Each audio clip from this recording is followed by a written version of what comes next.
నమస్కారం అండి. నేను డాక్టర్ ప్రదీప్ వజ్జా, భాస్కర్ హాస్పిటల్, షాపూర్, గండిమైసమ్మ. ఈరోజు మనం మన సొసైటీ ఫేస్ చేస్తున్న ఒక డిసీజ్ గురించి చెప్పుకుందాం. ఎందుకంటే ఈ జబ్బు అనేది ఏదైతే ఉందో ఇది కామన్‌గా ప్రతి ఒక్కరిలోని ఈ ప్రాబ్లమ్ ఉంది. అదే ఫోన్ అడిక్షన్. అదే సెల్ ఫోన్ అడిక్షన్ గురించి మనం తెలుసుకుందామండి. ఈ సెల్ ఫోన్ అడిక్షన్ అనేది ఒక సర్వే ప్రకారం కోవిడ్ ఫస్ట్ వేవ్ తర్వాత 81% ఈ అడిక్షన్ అనేది బాగా పెరిగిపోయింది అందరిలో. ఈ డిజిటలైజేషన్ అయిపోవడం వల్ల, ఈ సోషలైజేషన్ తగ్గడం.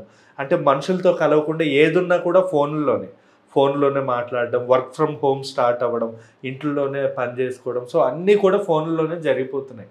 కానీ దీనివల్ల ఇది తీవ్ర స్థాయి దాటి అంటే ఫ్యూచర్‌లో ఇదొక సైకలాజికల్ ప్రాబ్లమ్ అయ్యే అవకాశం ఉంటుందండి. ఈ ఫోన్ ఎరా ఇప్పుడు నడుస్తున్నది ఒక ఫోన్ ఎరా. దీని నుంచి ఎలా బయటికి రావాలి? దీనివల్ల పిల్లలు ఎంతవరకు ఎఫెక్ట్ అవుతున్నారు? ఈ ఫోన్ ఎరాలో బాగా ఎఫెక్ట్ అయింది, బాగా డ్యామేజ్ అయ్యేది ఎవరైనా ఉన్నారంటే అది పిల్లలు. పిల్లలు చాలా సెన్సిటివ్ అండి. వాళ్ళలోనే ఎక్కువగా ఈ ఫోన్ల అడిక్షన్‌తో ఎఫెక్ట్ అవుతున్నారు. ఇప్పుడు చెప్పా కదండీ, 81% అంటే అదేం తక్కువ కాదు కోవిడ్ తర్వాత. ఈ 81% పెరగడానికి మెయిన్‌గా ఈ టిక్‌టాక్‌లని, ఈ సోషల్ మీడియాలో ఇన్‌స్టాగ్రామ్స్, వాట్సాప్‌లు, వీడియో స్క్రోలింగ్స్. ఒక్కసారి వీడియో స్క్రోలింగ్ మనం మొదలుపెట్టాము అంటే వాళ్ళకి తెలియకుండానే 2, 3 గంటలు ఒకసారి పబ్‌జీ గేమ్స్ అని, లేదా ఇవి పిల్లలు ఆడుతూ ఉంటారు కదా, యూట్యూబ్స్ అని, ఇవి చూసి ఒక్కసారి మొదలుపెడితే 3, 4 గంటల వరకు కూడా ఎవ్వరు అసలు ఆ ఫోన్ అనేది లాక్కుంటే వాళ్ళు పిచ్చెక్కి ఇవే అన్నీ ఇసిరేసేయడం. పిల్లలు అలా తయారవుతున్నారు. కానీ ఈ ఫోన్ అడిక్షన్ వల్ల పిల్లల్లో ఎంత నష్టం జరుగుతుంది అంటే మెయిన్‌గా మనకి జరిగే నష్టం ఏంటంటే వాళ్ళ కంటి చూపు దెబ్బతిని 5 ఇయర్స్‌కే 4 ఇయర్స్‌కే వాళ్ళకి ఆ రేడియేషన్స్ వల్ల స్పెట్స్ అనేవి రావడం జరుగుతుంది. కొంతమంది తలనొప్పి, కొంతమంది స్పాండిలైటిస్ తక్కువ ఏజ్‌లోనే ఫోన్స్ ఇలా చూసి వాళ్ళకి స్పాండిలైటిస్ అంటే వెన్నుపూస మెడలో ఉండే సర్వైకల్ స్పైన్ అనేది అరిగిపోయి స్పాండిలైటిస్ వచ్చి ఈ చేతుల్లోకి భుజాల నొప్పులని, చేతులు తిమ్ముర్లు ఎక్కడం అని చెప్పి ఇలా చాలా కంప్లైంట్స్ అనేవి చేస్తున్నారు. ఈ ఫోన్ అడిక్షన్ ఎక్కువగా చూడడం వల్ల చాలామందికి బ్రెయిన్‌లో క్లాట్స్ అయ్యే అవకాశం ఉంటుంది.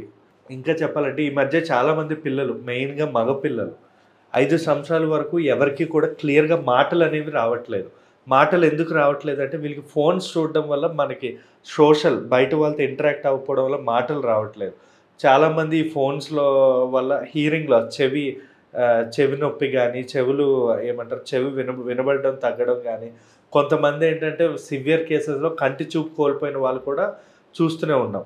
ఇంకోటి ఫోన్ సైకోసిస్ అంటాం. అంటే ఈ ఫోన్ మనం లాక్కునేటప్పుడు ఆ పిల్లల్లో ఏంటంటే వాళ్ళలో ఎంత ఉద్రేకం ఉంటుందంటే ఆ ఉద్రేకంలో ఏదైనా వాళ్ళ మదర్, ఫాదర్‌ని ఏమైనా చెయ్యాలి, చంపేసేయాలన్నంత కోపం కూడా పిల్లల్లో వస్తూ ఉంటుందన్నమాట. సో అందుకే మీరు ఫోన్ అన్నది 6 ఇయర్స్ లోపల అస్సలు ఇవ్వకూడదు పిల్లలకి. వాళ్ళకి వేరే రకంగా ఏమైనా స్పోర్ట్స్ కానీ, లేదా కబడ్డీ అని, లేదా క్రికెట్ అని ఏమైనా స్పోర్ట్స్‌కి పంపియండి. డాన్స్ క్లాస్ పంపియండి, మ్యూజిక్ క్లాసెస్ పంపియచ్చు. ఇవి అలవాటు చేయండి తప్ప ఈ ఫోన్ యూసేజ్ అనేది తగ్గించాలి. ఇది నేను 100% చెప్తున్నానండి. This will be the last generation. చాలా ఎఫెక్ట్ అవుతారు ఫోన్ వల్ల. వాళ్ళు ఈ మధ్య చాలామంది పిల్లలు ఏంటంటే డైరెక్ట్‌గా ఫేస్ టు ఫేస్ మాట్లాడుకోవట్లేదు. ఫోన్‌లో వీడియో కాల్స్ చేసుకోవడం, ఫోన్‌లో చాట్ చేసుకోవడం, పక్కనే ఉంటారు కానీ వాళ్ళు ఫోన్‌లో చాట్ చేసుకోవడం ఇలాంటివి చేస్తున్నారు. ఎందుకంటే that is a psychological problem. ఈ సైకలాజికల్ ఫోన్ ఎరా నుంచి మనం 100% బయటపడాలి. దీనికి మనం పేరెంట్స్ ఇప్పటి నుంచే కౌన్సిలింగ్ ఇవ్వాలి. ఇప్పటి నుంచే చాలా జాగ్రత్తలు తీసుకోవాలి. ఫోన్ ఇవ్వకపోతే తిండి తినట్లేదు కదా అని చెప్పి మీరు ఫోన్ ఇవ్వడం, ఆ ఫోన్ తీసుకొని పిల్లలు మళ్ళీ తినడం, ఇదంతా కూడా అది సివియర్ అవుతున్న కొద్దీ ఇంకా తినడమే మానేస్తారు. పిల్లలు తినేది కూడా అరగడం అనేది జరగదు. సో ఫోన్ అనేది ఇవ్వద్దు. ఆకలి వేసినప్పుడే తింటాడు, నష్టం లేదు. కానీ ఫోన్ అయితే ఇవ్వడం మానేసేయండి. Thank you.